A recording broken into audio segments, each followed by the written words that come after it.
Teman-teman, kengerian di IHSG terulang kembali. Dan kita melihat fenomena tragedi sebuah saham kembali terulang. Kira-kira apa? Jangan kemana-mana, nonton video ini sampai selesai ya, and stay tune.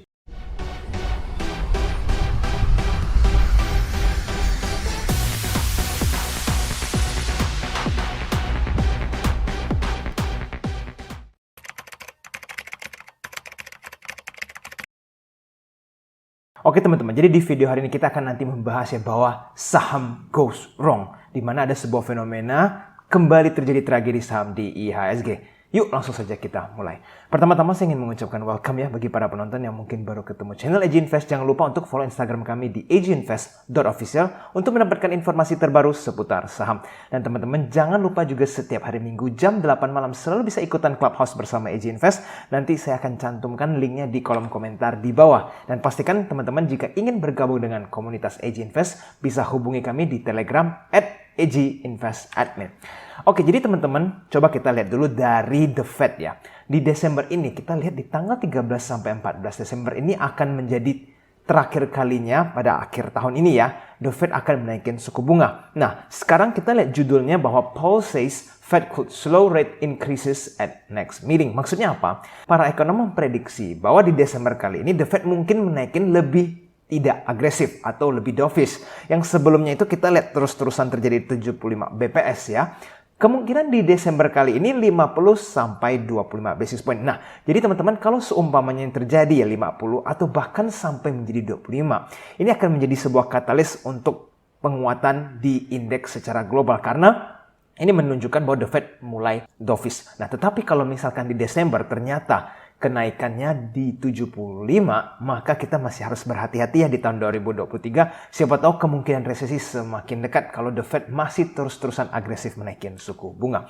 Nah, selanjutnya teman-teman, yang perlu kita ingat nih di beberapa video sebelumnya saya mengingatkan bahwa resesi ataupun tidak itu kita tidak perlu pusingin. Yang pasti adalah kita sudah mempersiapkan diri di tahun 2023 ekonomi itu akan melambat ya. Apakah akan masuk ke jurang resesi atau tidak? Tidak ada yang tahu. Dan teman-teman, pesta batubara juga sudah hampir mencapai penghujung jalan ya. Dimana kita sudah hold begitu lama dari 1 tahun yang lalu ya.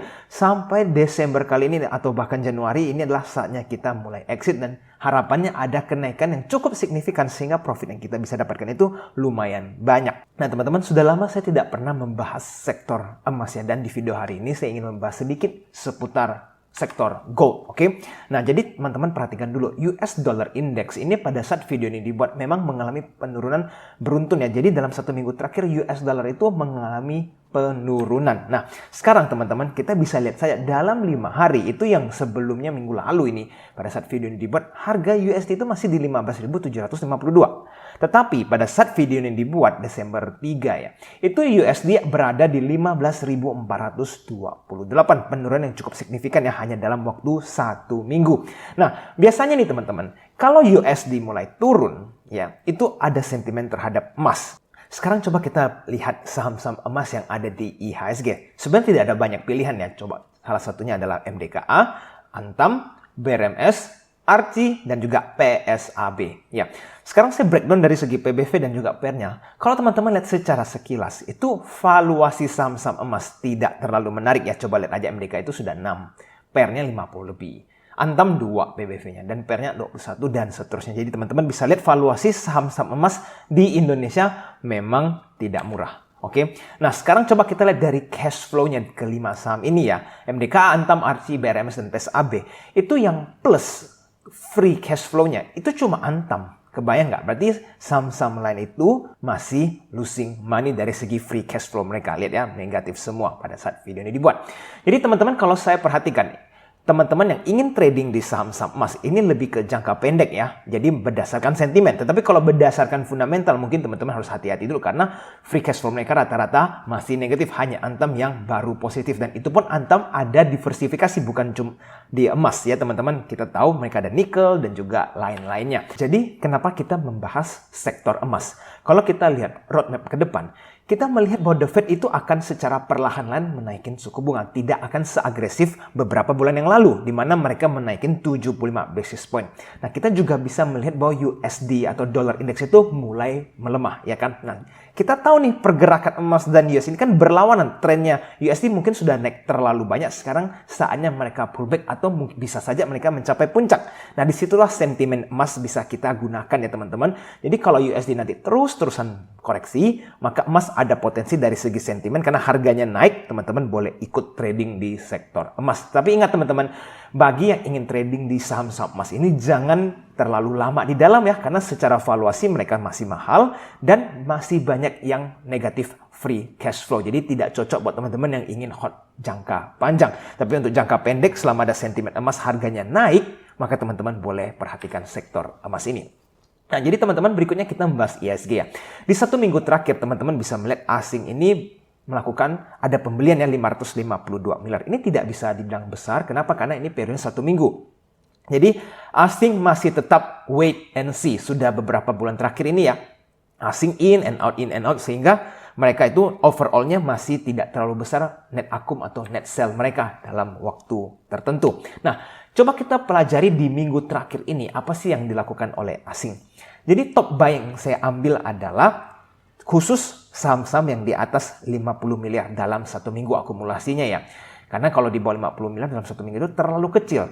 Dan teman-teman bisa melihat ada sedikit saham-saham yang unik ya di dalam sini. Contoh Bumi ini jadi top second buy. Ya, ini asing yang beli loh ya, Bumi. Lalu ada MLBI, ada juga Unilever. Nah, ini beberapa saham-saham baru yang masuk ke dalam top buy asing dengan dana yang cukup masif ya. Tetapi teman-teman bukan berarti langsung buy ya. Kita cuma melihat apa sih pergerakan asing dalam minggu terakhir ini. Dan kita lihat saham-saham yang dimasukin masih ada komoditas ya. Antam, ITMG, dan juga ada BP, dan ada Bumi dan MDK. Nomor ke-7 juga ada Inco. Jadi sebenarnya kita lihat dari top 17 buy asing itu masih banyak didominasi oleh saham-saham komoditas. Nah, sekarang kita lanjut ke top sellernya nih teman-teman. Kita bisa melihat bahwa top sellernya ini sangat besar di top 5 ya. Berat sekali, di mana kita lihat nomor 1 itu ada Goto, kedua ADMR, ketiga Tebik, keempat ASI, dan kelima BBCA. BBCA menjadi top seller asing di 1 minggu terakhir ini.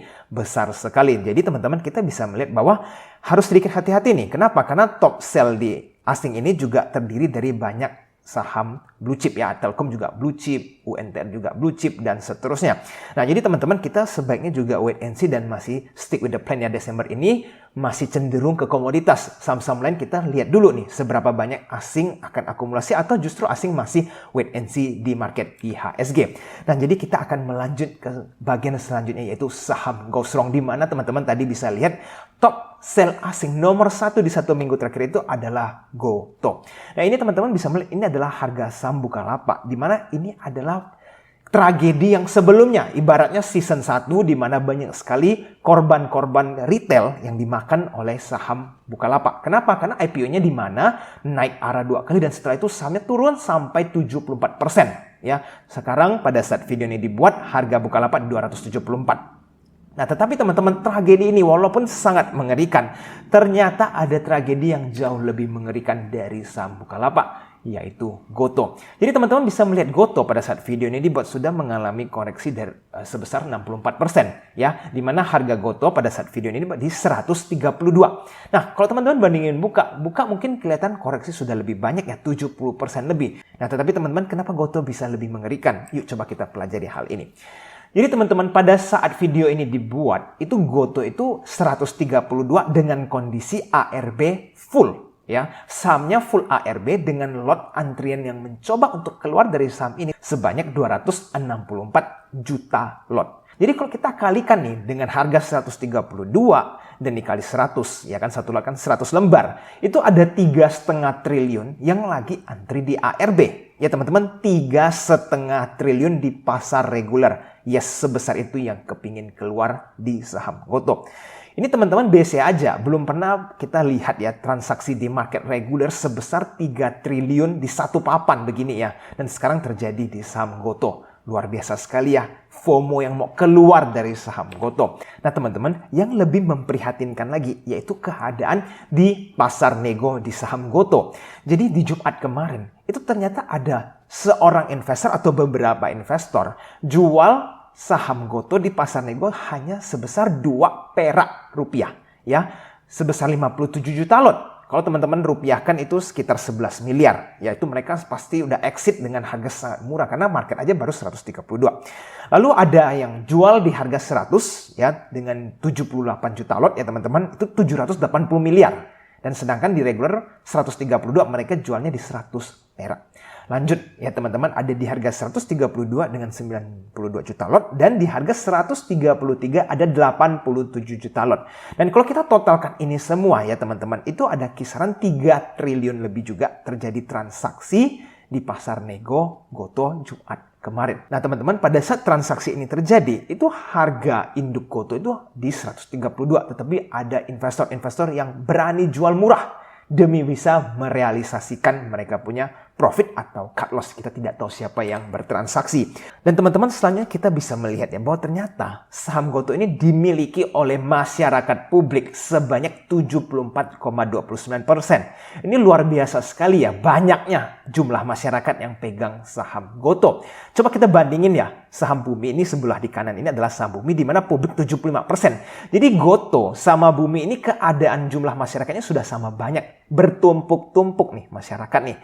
Berarti dari yang tadi teman-teman lihat begitu banyak antri ARB, bisa saja ada banyak retail yang mencoba keluar di ARB dan tidak bisa keluar karena jumlah lot yang saking besarnya 3 triliun lebih tadi. Ini gimana masyarakat bisa keluar yang bertumpuk di dalam. Nah, sekarang teman-teman bisa lihat data ini ya. Ini adalah jumlah pemegang saham.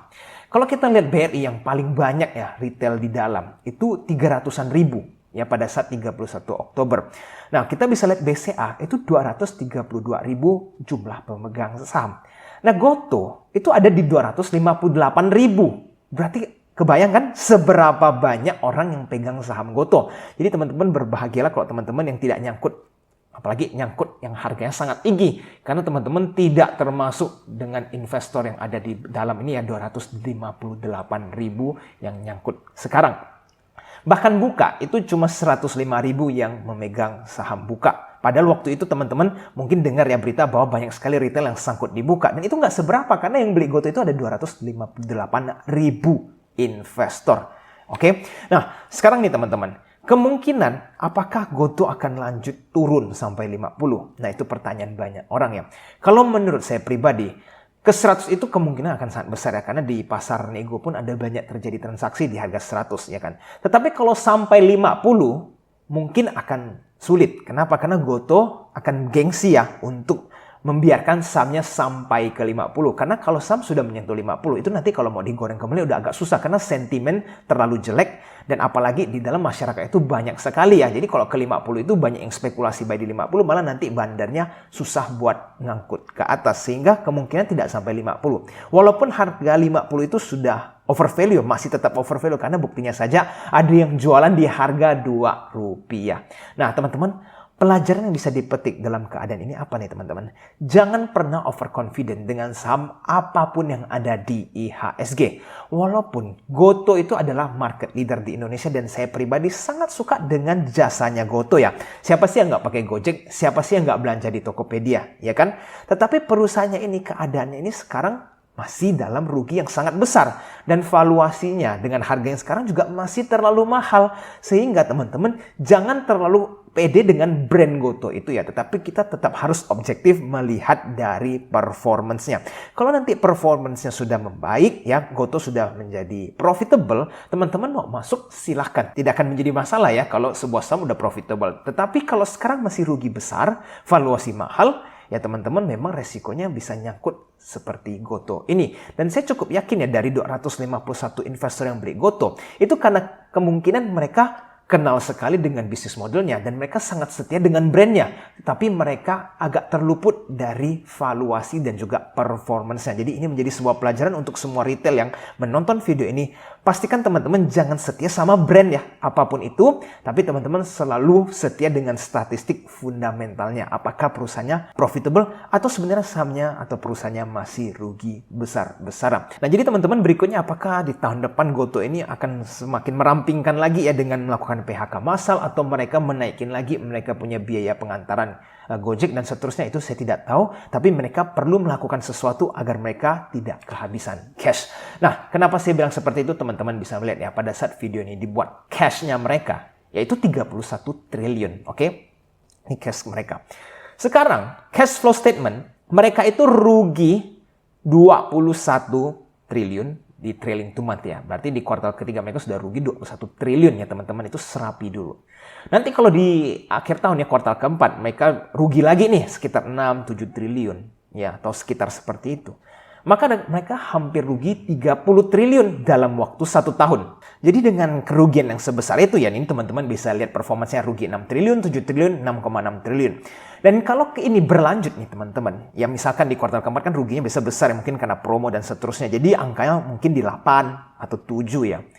Itu cash mereka berarti Gotoh ini hanya bertahan 1 tahun lebih lagi nih. Kalau mereka kerugian di tahun 2023 sama banyak ya. Kalau misalkan lebih banyak berarti cash mereka akan lebih cepat habis. Berarti ini teman-teman, keadaan perusahaan Gotoh itu mengkhawatirkan itu. Kalau cashnya sampai habis, itu mereka mau uangnya dari mana? Mau dari investor injek lagi? Atau mereka harus pinjam sehingga liabilities-nya nanti menjadi triliunan-triliunan. Nah itu kita tidak tahu ya. Karena kalau mereka pinjam uang lebih banyak, bunganya makin besar, itu nanti kerugian mereka akhirnya akan tidak terkontrol dan perusahaan ini nggak tahu kapan akan untung. Jadi teman-teman bisa saja mereka salah satunya melanjutkan perampingan PHK massal lagi supaya cost mereka akan semakin menipis. Nah itu kemungkinan bisa terjadi di tahun 2023 ya. Kita tidak tahu. Cuma yang perlu teman-teman sadari adalah keadaan cashnya Gotoh ini tidak terlalu baik ya. Karena mereka sisa 1 tahun lebih lagi bumpernya sebelum cash mereka habis. Dan ini menjadi PR teman-teman semua yang kalau teman-teman masih ada pegang saham Gotoh, ya ini menjadi bahan pertimbangan jika teman-teman ingin hold atau tidak di saham ini. Nah teman-teman, ini saya ada quiz buat teman-teman semua. Ini ada gambar yang tadi saya sempat perlihatkan di slide sebelumnya, bahwa ada terjadi transaksi di harga 133, 132, 100 dan juga di 2 yang lotnya jumbo ya. Nah pertanyaan saya adalah, kira-kira siapa sih yang belanja di harga 133 dan 132. Padahal kan di market regular itu full ARB dengan 3,5 triliun. Kok mereka berani belanja di pasar nego dengan harga seperti itu? Ya. Lalu teman-teman kira-kira siapa yang jual di 100 rupiah? Itu mereka selisihnya cukup jauh ya. Dari 132 mereka berani jual di 100. Berarti kan 30% dari harga regular. Luar biasa dengan lot yang cukup jumbo teman-teman. Nah sekarang kenapa ada yang jual di harga kedua? Itu pertanyaan yang paling besar, misteri terbesar. Harga Gotoh itu di regular masih 132. Dan mereka itu tahu kan bahwa mentok itu di 50. Kenapa mereka jual di harga 2? Itu jauh di bawah 50. Kira-kira siapa yang jual? Dan siapa yang beli dengan harga 2 perak tersebut? Ya. Nah, dan pertanyaan terakhir, kenapa bisa ada retail 74% lebih di saham Gotoh ini? Kenapa retail begitu suka dengan saham ini? Nah, jika teman-teman punya jawabannya, bisa sharingkan di kolom komentar di bawah ya, supaya kita bisa melihat nih, kira-kira persepsi pasar terhadap saham Gotoh ini apa, dan saya ingin melihat ilmu analisa teman-teman di sebuah keadaan seperti ini ya. Kira-kira apa sih yang terjadi di balik layar saham Gotoh ini? Apakah Gotoh akan selamat? Oke teman-teman, video hari ini sampai di sini dulu ya. Jika teman-teman merasa ini video bermanfaat, jangan lupa untuk tekan tombol like-nya ya, dan subscribe channel ini supaya teman-teman tidak ketinggalan dengan informasi terbaru seputar saham. Sampai jumpa di video selanjutnya. I'll see you again next time. Bye-bye.